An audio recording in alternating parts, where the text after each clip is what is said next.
Hi, folks. Thank you so much for joining us today. We're going to get started at the top of the hour, so feel free to take the next minute or two to just get settled in and explore the webinar console. You'll see some links on the right-hand side of your screen, so you can check out the books online as well as read a blog post about world history. Additionally, you'll see that there's a Q&A box and a chat box, so feel free to send any questions or comments that you have throughout the course of the webinar. I always think it's fun to see where folks are joining from. So if you'd like to share in the chat the city or state or country where you're joining from, feel free to go ahead. I can get started. I'm joining from Raleigh, North Carolina.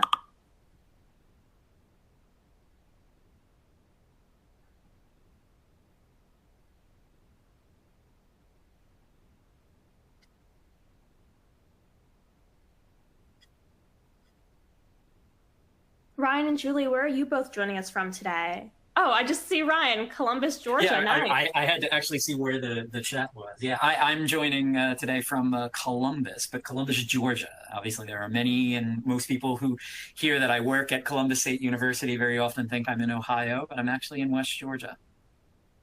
Awesome. And Julie's joining us from Milwaukee. Awesome. I know we have some Texas folks on the call. I see Louisiana. Well, thank you all so much for joining us from different time zones. We really do appreciate your time. And while folks are sharing where they're joining from, I think we can go ahead and get started. We have a lot of exciting content to cover today, and we're so excited to be joined by Dr. Julie Tatlock and Dr. Ryan J. Lynch, both of whom are senior contributing authors of OpenStax World History. And my name is Lindsay, and I work on the higher education team at OpenStax.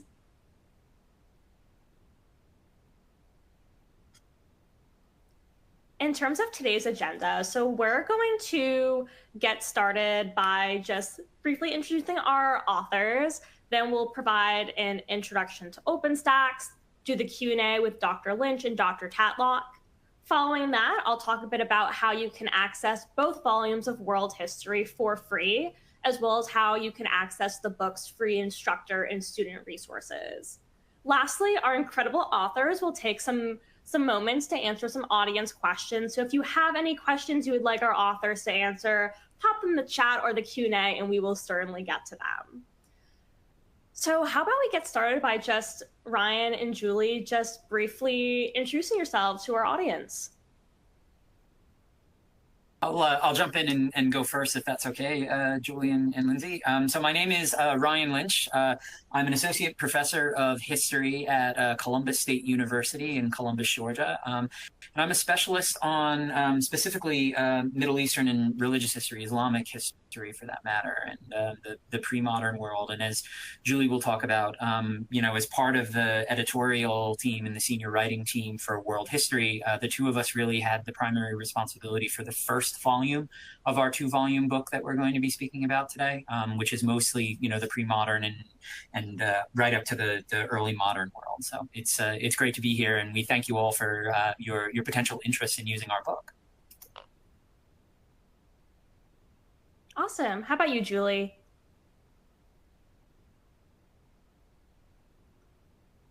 Julie, I think you may be muted. Are correct.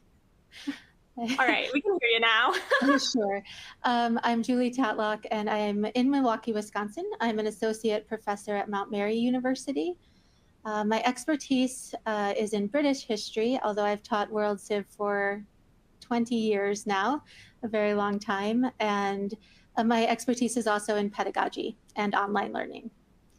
So thank you all for being here. Awesome. Thank you so much, Julie and Ryan, for those awesome introductions. And if folks are interested in reading the bios of our authors that are featured in the textbook, you can actually access those in the top right corner of your screen under the speakers section. Before we dive into our Q&A with Dr. Lynch and Dr. Tatlock, we're just going to provide a brief introduction to OpenStax. Some folks on the call may already be familiar with OpenStax, but there's also some new folks who have never used an OpenStax book and are looking to learn more. So these are some important things you'll want to learn or know about OpenStax. OpenStax is a part of Rice University, which is a 501c3 nonprofit institution located in the wonderful city of Houston, Texas. I'm biased. I went to Rice. I love Houston, but fantastic city and fantastic institution. As a nonprofit educational initiative, OpenStax sustains its efforts to make education more accessible and affordable through philanthropic support. We receive philanthropic support in a variety of ways, but some of the most prominent ways are through grants from foundations, individual donations from individual supporters, governmental grants, and mission support fees from our technology partners. OpenStax partners with about 80 education technology organizations who, in exchange for using our content in their tech platforms, provide us with mission support fees to help sustain our work. We are a mission-oriented organization, and our mission is to improve educational access and learning for everyone. The main way that we do that is through publishing a library of over 60 free, you heard that right, free, peer-reviewed, openly licensed textbooks for both college and K-12 courses. Since publishing our very first textbook all the way back in 2012, we have saved students over $2.9 billion in textbook costs, which is an incredible feat that we would not have been able to achieve if it weren't for our incredible authors and our incredible users and instructors like you. So thank you so much. I just mentioned that OpenStax textbooks are openly licensed, but what exactly does that mean? OpenStax textbooks are an example of open educational resources, also known as OER. We have a wonderful definition up here on the screen from the William and Flora Hewlett Foundation, which is a super strong supporter of OER. And in essence, open educational resources are educational materials that are available publicly, don't cost anything to use, and that lack traditional copyright restrictions. As a result, instructors like yourselves can take the content that OpenStax provides, and you can add content, rearrange it, take away content, add in content from other books and other resources. You can do what you need to do to make the textbook the perfect fit for your course. Now I'm going to provide some key information about OpenStax textbooks. OpenStax textbooks are very similar to traditional textbooks that are out there on the market. For instance, all of our textbooks are written so that the books are aligned to typical course topics and outcomes and are aligned to the standard scope and sequence of their respective courses. This makes OpenStax textbooks easy to implement in your introductory college course. Also, like traditional textbooks, OpenStax textbooks are written and reviewed by experienced and expert faculty like Dr. Tatlock and Dr. Lynch. Additionally, all OpenStax textbooks undergo an extensive peer review and revision process to ensure that the content is clear to understand, accurate, up-to-date, and representative of diverse student audiences. Now, this is where OpenStax textbooks are a bit different from traditional textbooks. OpenStax textbooks, which are 100% free to access through our website, are published in multiple formats and platforms. All OpenStax textbooks are available for free online in both WebView and downloadable PDF formats. The downloadable PDF format is particularly beneficial for students who lack reliable internet access throughout the course of the semester. So at the beginning of the semester, students can download their OpenStax textbook, and once it's downloaded onto their computer as a PDF, they can access it without internet through the rest of the semester. The WebView and PDF versions of OpenStax textbooks are available 100% free on our website. However, we know that due to personal preferences or accessibility reasons, some students do prefer print, which is why we offer low-cost print versions between $18 and $60 through campus bookstores as well as through our Amazon page. OpenStax textbooks receive regular errata and currency updates. And where OpenStax textbooks differ slightly from traditional textbooks is that we have an incredibly open errata process. So if you see something in your OpenStax textbook that you would like changed or updated, you can submit an errata request for our subject matter experts to review. All errata suggestions are published on our website, as well as a status update. So you can see which errata suggestions from instructors across the globe were accepted or that were not currently accepted. Lastly, OpenStax textbooks are openly licensed and customizable. Because our textbooks are an open educational resource, instructors can customize their OpenStax textbook, add content, remove content, rearrange content to meet their course needs. But it's important to note that OpenStax textbooks are designed to be used as is. You can just pick up an OpenStax textbook and immediately start using it in your course. But if you're looking for something that's a bit more customized for your classroom, you're also able to do that. OpenStax is more than just a textbook. We know that it's not enough to just give you a textbook and say, here you go, enjoy. OpenStax textbooks also come with free instructor and student resources like LMS course cartridges, lecture slides, instructor answer guides, and more. We also offer free webinars like this one and free articles on the OpenStax blog featuring interviews with our authors, tips for using OpenStax resources, discussions about pertinent topics in education, and more. We also offer our support center if you have any questions, as well as our OpenStax technology partnerships, which we discussed earlier. Lastly, OpenStax offers Assignable Beta. Assignable Beta is one of the newest free offerings from OpenStax that allows instructors to assign OpenStax readings in their LMS. And you can actually do that with world history. Now we're going to dive into the Q&A session with Dr. Lynch and Dr. Tatlock. So I know that both of you introduced yourselves at the beginning of the webinar, but I would love to know how you ended up writing a textbook for OpenStax. Yeah, Julie, if you're okay, I'll start with this one. Sure. So it says, please introduce yourself. I'll do that again just in case for any late arrival. So I'm an associate professor at Columbus State University in Columbus, Georgia, history. I focus on the Middle East, and my name is Ryan Lynch. And as Lindsay and Julie and I have talked about beforehand, the whole idea of writing a textbook was something that was never on my mind, actually, right? I got involved in the process really because, I was reached out to by the team at OpenStax to potentially look at this idea of an OER textbook. And at the time, I was somewhat skeptical because I had a world history textbook that I liked using already, although my students certainly didn't seem to care for it as much as I did, right? And that was actually why I took the meeting originally.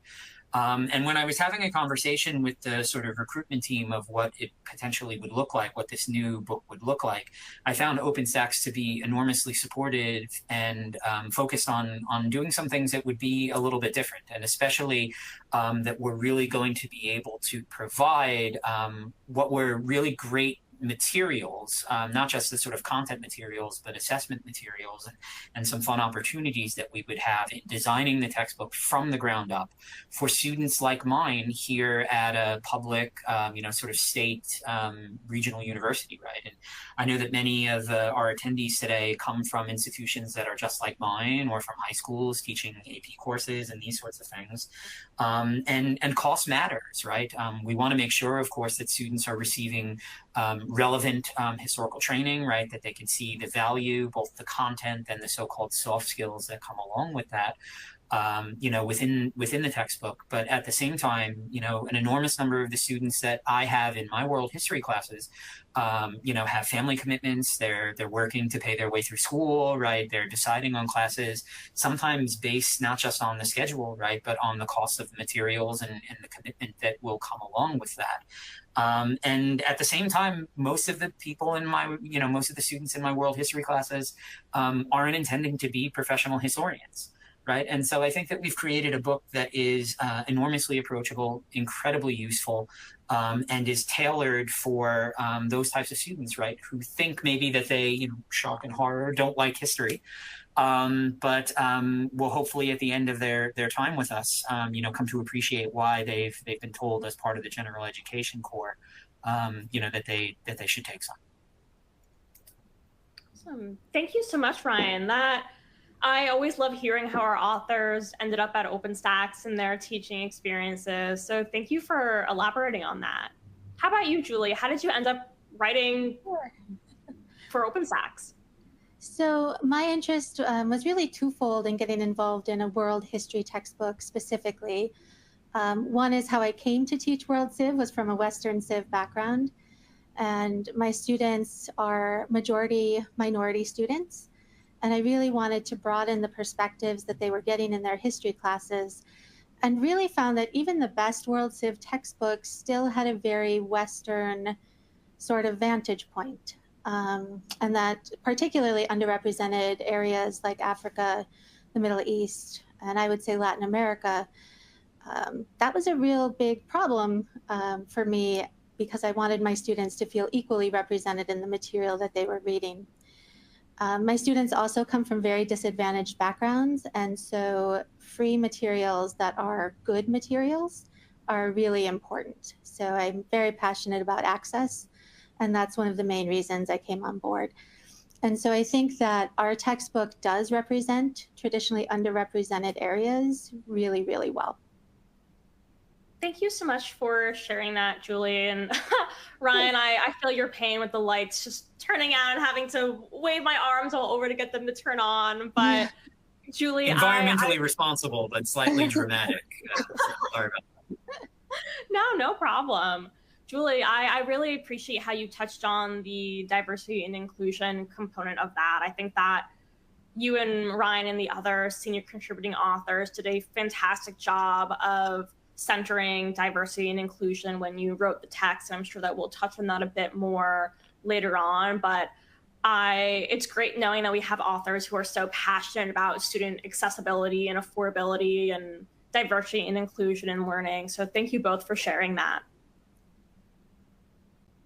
The next question we have for you both is, what topics do World History Volume 1 to 1500 and World History Volume 2 from 1400 cover? And for folks in the audience, we have two images up here. On the left, you'll see the table of contents for Volume 1, and on the right, you'll see the table of contents for Volume 2. Do you want me to start this one, Ryan, since my topics are earlier than yours? Go for it, Julie. So I was mostly responsible for the first half of the book. And, it presents a challenge because of the very early period, which is so broad in scope, but yet so very important. So I think we have a lovely opening chapter. I think that talks about history as a discipline, how it's applicable in modern society, how it's relevant. And I think that's really useful. But we also don't shy away from doing the prehistorical period. There's a lovely chapter on the Stone Age to the Neolithic period, kind of pre-writing, which I think sets up for me the tone that humans are at the center of the drama. And to me, sometimes textbooks miss the human drama. And I think that chapter is particularly important. Then you'll see, if you're looking at kind of the table of contents on the left, we did break things into regional topics in this very early period to make sure that places got that equal coverage that I think is so important. So we have kind of a traditional Near East, ancient civilization, but then we talk about Mediterranean peoples, the Americas, and a separate chapter on Africa. So I think we have that representation involved of previously underrepresented peoples.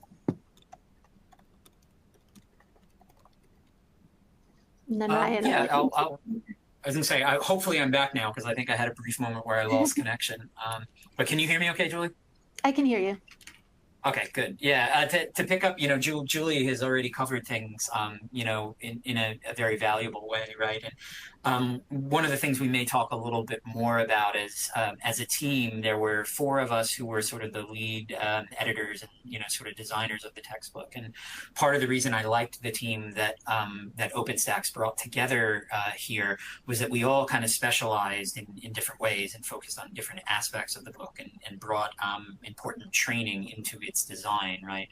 Julie, in so many ways is, the assessment expert, right? Really, really thinking very deeply and meaningfully about that aspect of instructional design.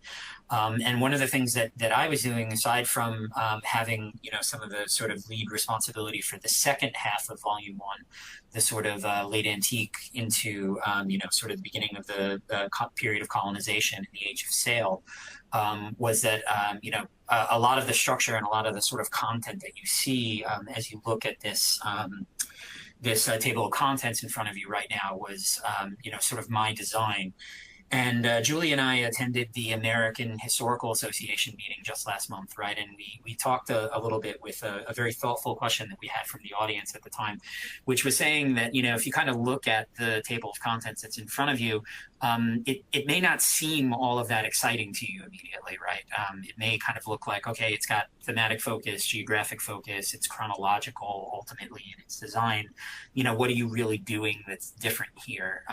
But in some cases, it's because we needed to have the table of contents be just quite straightforward, direct, to kind of say, what is it you're looking for? You need material on Africa, you need material in the Middle Ages, you need material in the Middle East, where will you find those things? And especially for the benefits of search engine optimization, for potential users of our textbook who may not otherwise be aware of OpenStax, the table of contents, I think, is a little deceptive in terms of the content of things that we are doing differently. And to add just a little bit to some of what Julie had to say in terms of content, right? Within this, we've tried to do our very best to give those diverse perspectives and to involve diverse writers in this entire process. But we also tried to make sure that we were, kind of addressing and thinking about what history looks like in the 21st century, which is such an old person historian thing to say in some ways, right? But some of the early chapters, for instance, that Julie especially took the lead of working on, aside from framing, like why do we study history? What do we need to be aware of? Is thinking about how, scientific and technological advancement has been augmenting the traditional work, traditional training that we as historians have, right? How does forensic science and genetics, for instance, adding to our understanding of, prehistory and ancient societies? In the later chapters, especially in our chapters on the 14th century, for instance, right?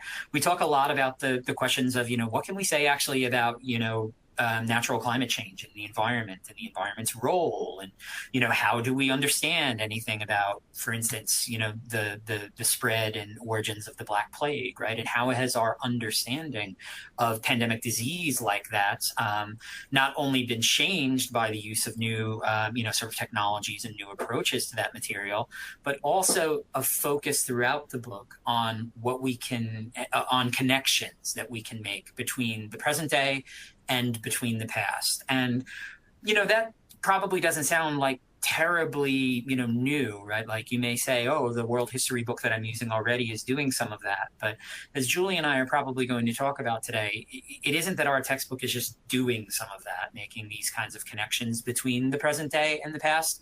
It was a fundamental principle of how we designed the book, to try and say, how can we direct our students and our users to see that relevance between something like COVID-19 and the Black Plague, to think about the spread of religions in the past and how they continue to be so important to culture today, and all of these sorts of things, which I think is a very important aspect to our approach and at least our design of this book.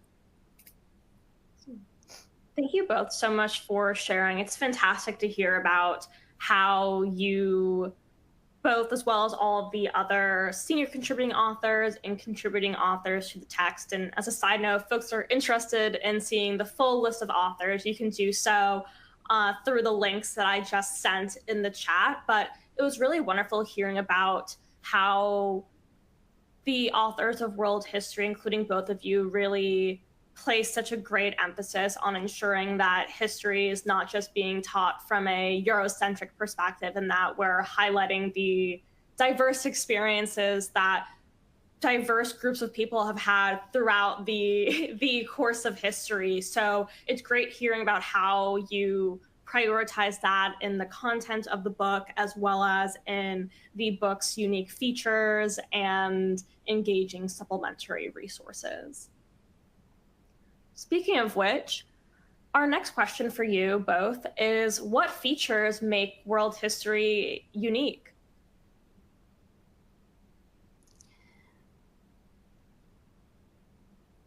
Julie, do you want me to start this one, or? Sure, go ahead. Yeah, I'll try and be briefer here, which you know, my students would laugh at because I never am. You know, to pick up on something I just said, right? When we think about that perspective of, you know, trying to get students who are primarily not going to be history majors, or think they don't have an interest in history, or they don't understand why history is, you know, an important part of being a good citizen, or training in communication and analysis, right? That was a fundamental design feature of how we approached this book, was getting them to think and appreciate and understand history in its own light, while recognizing that not everybody needs to be a quote unquote professional historian in order to really have you know, great benefit to the training that we historians receive.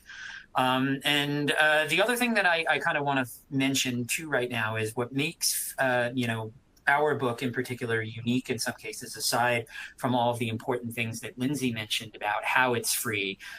It's modular, right? You can take it, you can augment it, you can add it to what you're using already, right? And that's one of the things that I've tried to stress to colleagues that I've talked to about, you know, why you should potentially check out our book. You know, when I've had those opportunities, is that, you know, we're not here to make money, you know, and many of us actually, you know, have materials already that we're using in the class that we really, really love. And you may say, well, why, Ryan, would I use your book then? And I would say, well, you know, you can use it piecemeal or wholesale. You can drop it into some of the materials that you're using already, you know, and some of what, like Julie said, for instance, I think I think you will honestly be hard pressed to find a world history textbook on the market that does anywhere near the justice that we do to Africa and to the Middle East and to South Asia in particular. Those are sections of the book, both volumes, that I feel very, very proud of. And so I think that we're covering things that I bet there's a good chance we're doing it much better than your current book or current materials are. And I would challenge you to check it out. The other thing that I would mention before I hand it over to Julie is what makes the OpenStax approach so great is we have a digital first approach here, right? An interactive approach, an updatable approach, like Lindsay talked about, right? There's a sort of crowdsourcing aspect that comes along with this, right? We're not in this to make money, right? Or, you know, on the backs of you or your students or your school district or anything like that, right? This is out there for you to check out and decide if it helps to fit your pedagogical focus. And in having this digital first approach, right, not only is it updatable way faster than new editions of other textbooks might be, but it also allows us to have accessibility features that your other textbooks probably don't necessarily, you know, have in exactly the same form. Opportunities for screen readers, downloading as PDFs, being able to put them on Kindle, getting the print on demand in expensive versions, but also being able to have things that are linked out from our textbook through our feature, a feature box that we call Link to Learning throughout the book, right? Which allows students to be able to go and check out a podcast or some documentary material on YouTube. Or something else that may appear on another website that can engage them in aspects of what they're reading about in the book, right?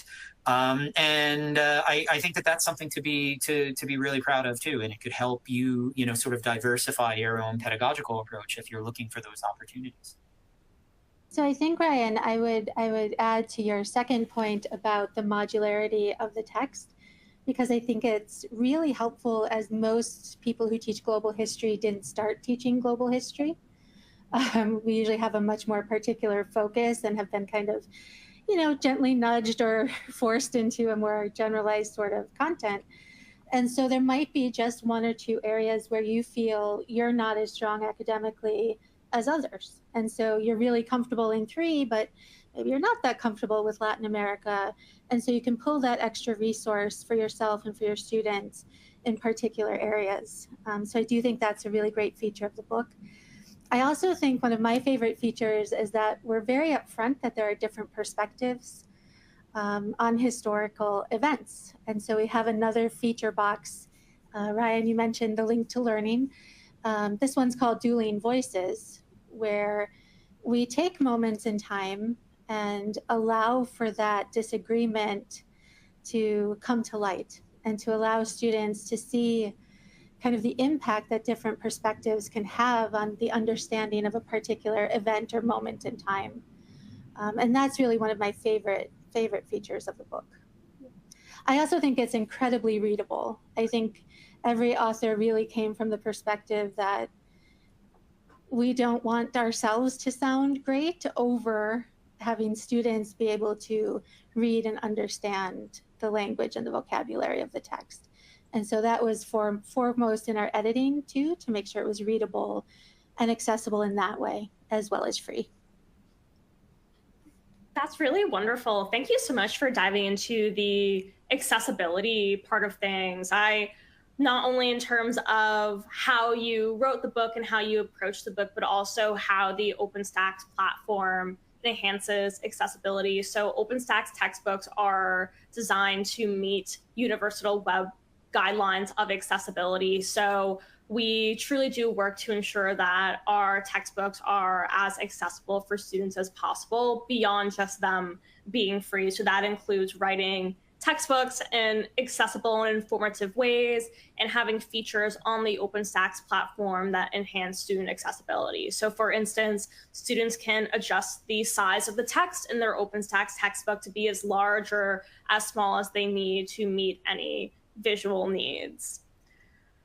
Additionally, I really appreciate, Ryan, how you mentioned the links to learning. I think something that's really unique about OpenStax textbooks is that they do include links to podcasts, to videos, to articles, to images of artwork, to these additional educational materials that really enhance the learning experience for students. So I love that that was a feature that you both included in the text and made so prominent throughout the book. Yeah, and that's I don't want to jump ahead too much here, actually, Lindsay. But one of the things I did see, I can't see all of the Q&A that are coming in from some of our attendees right now. But one of the comments that we got was, did we have any collaboration with other OER or open, sort of access materials like Khan Academy, for instance, right? And while we didn't specifically collaborate with their team directly, right, through something like our links to learning and our digital first approach that OpenStax allowed us to have, we can embed that material and update that material and engage with those other really great OER resources that may be out there, even though they may be quite contained compared to our book in very interesting and direct ways, so that you don't have to do all that work on your own. It's already hard enough designing and managing our classrooms, right, in one form or another. To get a little bit of extra assistance through the design of the book itself, I think that that's a really great opportunity. And so even though I'm getting ahead of myself a little bit there, for the question about something like Khan Academy, that's how it can be embedded, is through these sorts of links to learning in this digital first approach. Thank you so much for touching on that, Ryan. I really like how you pointed out that the links to learning allow us to link to other organizations doing this important work to make history education more accessible and inclusive and to share that knowledge widely. So I was like, in my head, I was like, what a great response to that question. So thank you. The next question that we have for you both, Dr. Tatlock and Dr. Lynch, is who should use world history in their classroom? Everyone. Julie, you want to take this one first? Sure. I do think it's accessible enough for really any type of university. I also think that we've built in enough scalable content and areas to further explore that you can scaffold it very nicely. So if you have a group of students for whom the content is very challenging, You can scale back if you have students who you feel can handle a bit more content. There's ways to easily do that as well. So you wouldn't need another source. You can build on the skills that they already have. I also think it would be appropriate for AP High School. I think that would be very appropriate as well. Yeah, same. You know, I mean, Julie said it already, right? Like, who do we think should do this? Everyone should use our book. It's the best, right? But some of it is, like I said, it's a piecemeal or wholesale thing, right? Like, if you have a world history textbook right now that you don't feel very good about, you know, come and check out ours, because I think it's coherent and cogent and connected in a way that is really valuable. But equally, if you have materials that you've designed or that you're using already, or that your school district, whether for an AP class all the way through, you know, advanced university studies, right, where they tell you, okay, you know, you have to use this material, I still think that you could find that portions of our book, you know, could be enormously relevant, or to give you new pedagogical opportunities. And so I would really challenge you to have a look at it, right? Other people who could potentially use the book itself, right? I would say that, you know, especially if you come from the sort of backgrounds and the teaching experience that Julie and I come from, right? Where in your introductory courses, in your world history surveys or your AP courses, right? If you can recognize that we all know history is amazing and everybody should be a history major or study history, right? But the reality is a lot of our students are not going to do that, right? I think our book will help you show your students why the skills of a historian are valuable, and why studying the past and understanding the past and engaging with the past is worth their time. With that in mind, you know, we just put it out there, right? Which is that this book does not assume that at the end we're trying to make more history majors, rather than to build an appreciation and understanding for everyone of the past. And whether the book is free or not, right, I think that that's something that hopefully we can all get behind. And I think that it represents so many different regions and ethnicities also makes it that much more likely that a student will find something of themselves in it. And that point of connection can really be important to a lifelong interest in history. And my hope is always that they'll pick up another book someday, because they will have had a good experience in my class. Awesome. I took some notes because I felt like you both said so many incredibly important points that really stood out to me. And Julie, I really loved how your first response to the question was everyone. I agree. I think, as you both mentioned, something that's really special about this book is that we know that not every student who touches this book is going to become a history major, but it doesn't make the book any less important. It doesn't make knowing this content any less important, since knowing history and knowing the past can really inform our present and the future. And these students are going to shape our future. So it's really critical that they know about important historical events and periods and learn from them and seek to improve the future in the world based on that. And I also loved how you mentioned, Julie, that this book can also be used in AP world history courses. You know, this textbook is obviously designed for introductory world history college courses, but it can also be used in AP world history courses and in high school classrooms. And I know accessibility is just as important at the high school level. And I'm really glad that this book is able to be used by students at a variety of educational levels and ultimately equip students with the skills needed to not only study history effectively, but also helps them build skills that will benefit them in their future English courses or their future language arts courses, or just when they need to know how to digest a bunch of information and summarize things and make arguments. This book will give them the skills needed to do that. So I really appreciate how you both touched on the different audiences and the different ways in which instructors can use the whole book or parts of the book to meet their course needs.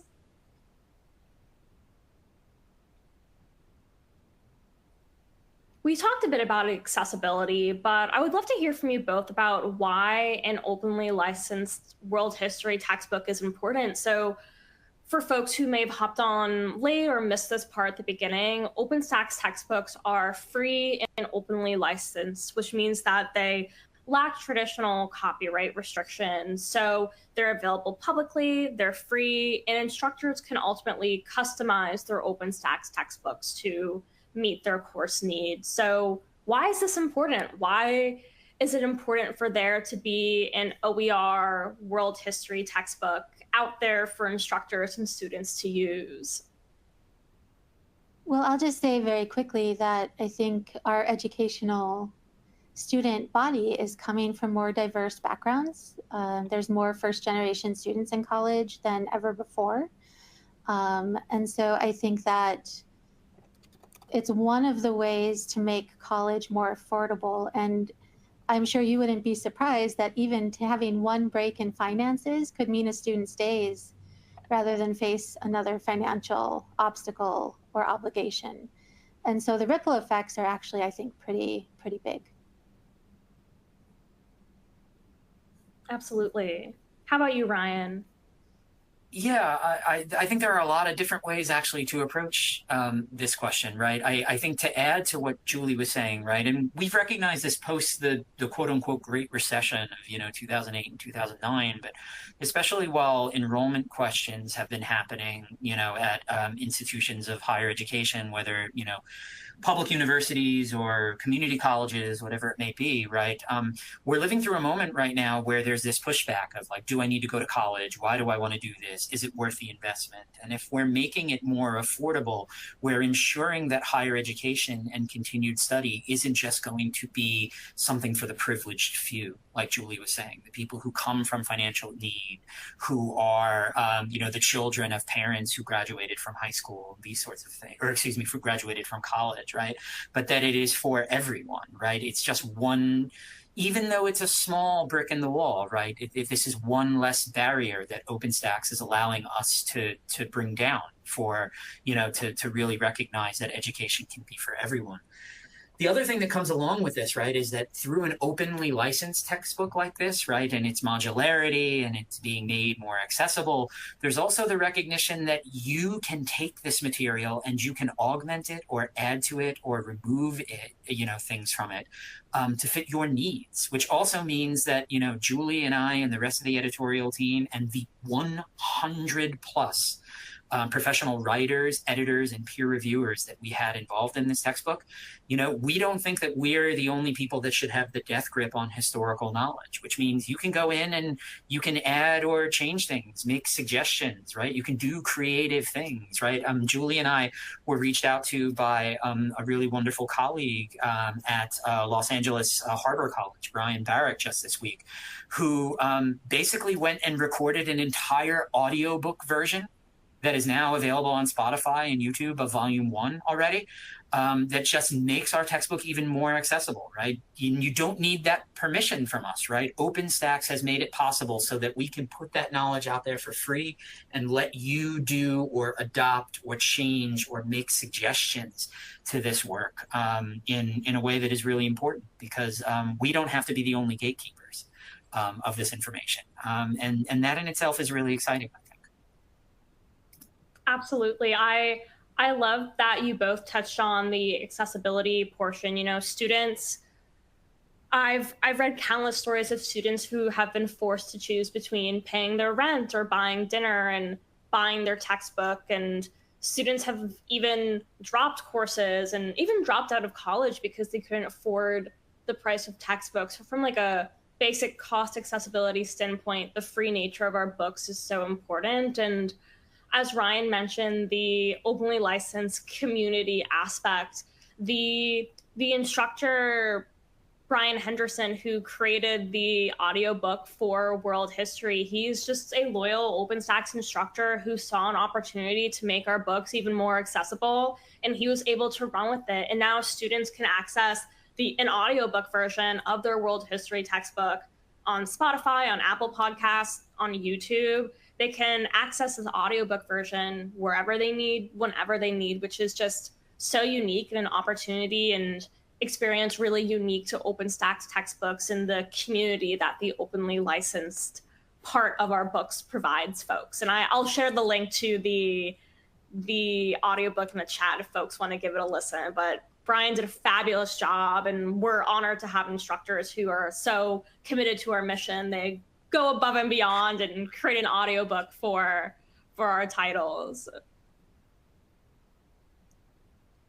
So now we're going to head on to the last existing question that we have.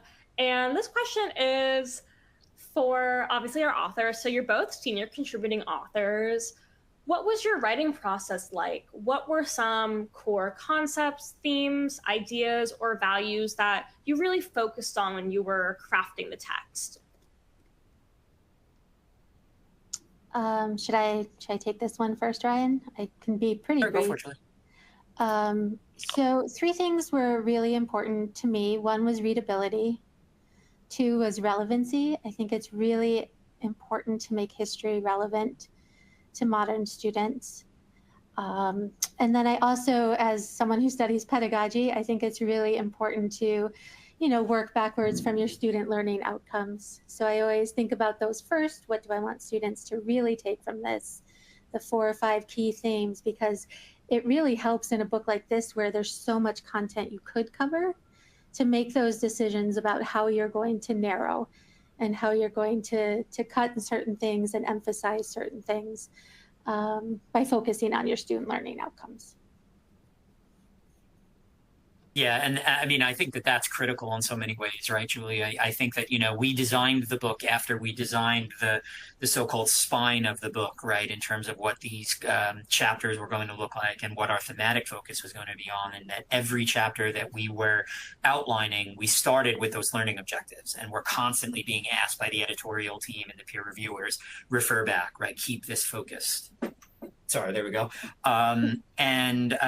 So I think that really shines through in the book. And I think that, again, from instructors, in high school AP classes through community college and into universities, right, I think that you will see that throughout the book.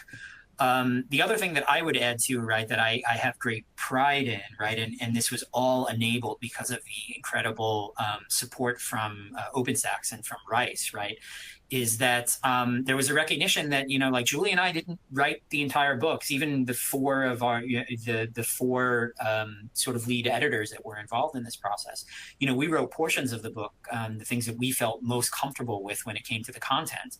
But what we were then able to do was to say, and I will readily admit, right, I'm very, very comfortable, and most of what I wrote on, of course, is in my specialty in the Middle East. But ask me to write a chapter on Latin America, like, why would anybody expect that my training, is really going to lend, and to really do justice to that material when I'm not a specialist of Latin America? And so what was my writing process like? My writing process was also to put aside the hubris and be a little modest and recognize that I don't know everything about every aspect and every geographic location in history. And so Julie and I and the rest of the editorial team, we could go out and find writers and peer reviewers to involve in those process, to get that content expertise that would allow us to make sure that we were doing justice to what makes these places and peoples around the world throughout history worthy of study, and to get people excited by it by involving those experts in the process, while at the same time having that intense focus and recognition on, we want this to be approachable. We want this to be something that everybody can not just learn from, but even enjoy. And I would like to imagine that will come through when you check out our book, if you haven't already. Thank you both for sharing, Julie and Ryan. I always love learning a bit more about the processes that our authors undertake and what they really focus on when they are crafting our books. So thank you both for diving into that a bit more. Before we take a look at the Q&A and the attendee chat, I'm just going to talk a bit about how you can access both volumes of world history for free online. So I'm actually going to go ahead and share my screen here. All right. So now you can see I am on the OpenStax website, and accessing world history is quick and easy. All you need to do is head over to Subjects, click on Humanities, scroll all the way down to World History, and here you'll see Volume 1 and Volume 2. Let's say you want to access Volume 1. You click on it, and you're brought to the book details page. From here, you can view the book online. As you can see here, we have the text, we have the links to learning that Ryan and Julie discussed earlier. We have the hyperlinks that allow us to go to different places within the text, and students can even search within the book if they're looking for certain terms or concepts. From this book details page, students can also download a PDF of the book by clicking Download a PDF, or they can order a personal print copy of the book from Amazon by clicking on that if they would like to purchase a print, hardcover, or paperback copy. Additionally, as we discussed earlier, all OpenStax textbooks come with free instructor and student resources. To access the instructor resources for world history, you're going to need to have an OpenStax account. All OpenStax accounts are manually verified by our customer support team to ensure the academic integrity of our resources. So when you request to create an instructor account, you'll usually hear back within 1 to 4 business days, so our team can verify that you are in fact an instructor trying to access the instructor resources. But from here, you can access the instructor resources for world history, which includes course cartridges for Canvas, Blackboard, and D2L, an answer guide, lecture slides, a test bank, and book customization, which offers downloadable docx files that you can use to rearrange, add, remove content, do what you need to customize the book. And that's it. It's very easy to access OpenStax's world history textbook. To access the book itself, you do not need any sort of account. You can simply go to openstax.org, go to the book section, and then start using it in your course.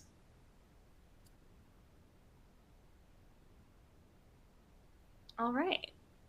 I'm just going to have this up here in case folks are interested in creating an instructor account to access the instructor resources. But now I would also love to answer some questions from the chat. So if folks have any questions for our authors, please feel free to share them in the chat or the Q&A. I think it would be nice to get started by reading this comment from one of our attendees, Matthew Marsh, who said, as an instructor at a rural state university that is a Hispanic serving institution with primarily first-gen students, the pedagogical supports built into and embedded in the textbook are a godsend compared to other world history textbooks. This is incredible feedback, and we are so happy to hear that your book has been an incredible resource for you and your students. We love getting comments like this. It's a testament to the hard work of Julie and Ryan and all the other authors.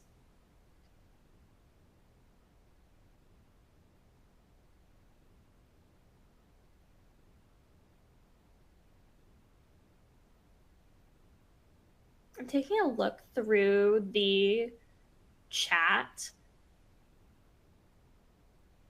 So most of the questions that we received were OpenStax specific questions about our PDF updates, errata updates, how we're funded by grants, things of that sort. So I answered all of those questions in the Q&A.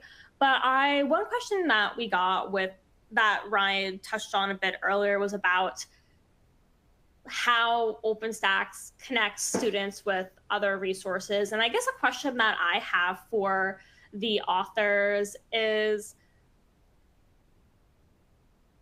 what did your collaboration process look like when you were crafting the book? How did you and the other authors all work together to create such a cohesive, representative, excellent textbook? I'll jump in on this one first, Julie, if that's okay. Absolutely. The first thing that we did was we tried to identify instructors and writers and peer reviewers who were ultimately going to come at this approach the way that Julie and I and the rest of the team wanted, right? Which is that we were looking for diverse perspectives. We were looking for people who kind of recognize that history should be for all at all times, right? We were looking to do our very best, as Julie mentioned earlier, too, to really make sure that we weren't Eurocentric as much as possible, at least, right? There were lots of those sorts of things that we were doing in terms of trying to involve others in the process. And the other thing is that, OpenStax gave us an opportunity, right, in that Julie and I knew, right, like that we weren't getting involved in this process, nor any of the writers, right, to get rich on the back end of this, right? Like we don't have to worry about new editions of the book coming out and, us trying to do our best to be able to buy our next car or our next house with the proceeds from, a Cambridge University Press book or something like that, right? That we were going to be putting this out into the world thanks to OpenStax's support, right? And so that gave us the flexibility to say, hey, things that might be seen as being unnecessary or taking up pages that will make the book even more expensive, or anything like that, or should you really include this approach, right? We could put all of that aside and say, what is right for the student? And I think that really kind of shines through in our book in a lot of ways. I would agree that collaboration was made very easy because I think we were all mission driven to achieve the same end. And so whenever issues came up, it was kind of simple to say, well, from a student perspective, what would be the best answer here? And so most of the issues were handled pretty quickly by saying, well, I think most students would probably say this. And again, some of our hubris and that we want a certain thing included really didn't come into play very often, because of that particular focus on student accessibility and learning. And we listened, I think, we listened to our peer reviewers and our writers, right? When we were unsure about things, there was never this sort of fear to try and say, well, somebody isn't on, our payroll isn't on the full-time team. They're only working on chapter 7. There was none of that, right? It was, to try and say, hey, we're using this phrase to refer to, I can think of an instance, right? To refer to the indigenous tribes of North Africa, right? That are traditionally referred to as Berbers, right? Do we want to use that word? What does it look like, right? What should we do about that? Is there something that is more inclusive, that fits, what we're trying to do, more importantly, that is representative in the way that it should be. And the nice thing about that is having such a big team that OpenStax enabled for us allowed us to go to those specialists and the generalist reviewers too, right? Professional historians that may not be specialists in North Africa to say, hey, what do you think about this kind of question? And again, those are things that I think really shine through in our book. Absolutely. I loved both of your responses, and Julie, what you said about mission driven, that one specific term really stood out to me. I think OpenStax is such a mission driven organization, and so many of our authors are so driven in that mission as well, and undertake such monumental and important efforts to enhance accessibility and student access. So thank you for your commitment to OpenStax's mission. And thank you both so much for your time today. This was yet another fabulous world history webinar. I know I and so many of our audience members enjoyed being able to sit with you both and learn more about the book, your experiences crafting the book, and your commitment to accessibility and inclusion in world history. So thank you so much, Dr. Tatlock and Dr. Lynch. We really appreciate your time today, and we hope that everyone has a wonderful rest of their day. Lindsay, if I can say just one more thing, right? It's kind of how I ended the last webinar that we did, which is that for any of our attendees, either watching right now or maybe listening later on, I think Julie and I would both challenge you to check our book out, right? Even if you have materials that you really, really love already, I think that you still may find something really great about our book too. And the more adoption that we see, the more of you sharing, the book or giving suggestions to your colleagues, across the country or across the world, the more adoption we see, the more opportunity we have to to expand, to correct errors, to add more assessment material. And I hope that you'll keep that in mind too, you know, that this is a really cool process that you can all be involved in, you know, in kind of a variety of ways, whether just as a user or whether as somebody who can recognize that we might have missed something. And that's what's great about it. Absolutely. I think that's a fantastic note to end on. OpenStax really is a community and your voices matter. So thank you so much for attending today. We really hope that you'll consider using one or both volumes in your course or courses. If you have any follow-up questions, feel free to email us at info@openstax.org. Thank you so much again, Julie and Ryan. You're both incredible, and I hope everyone has a fantastic weekend. Bye-bye.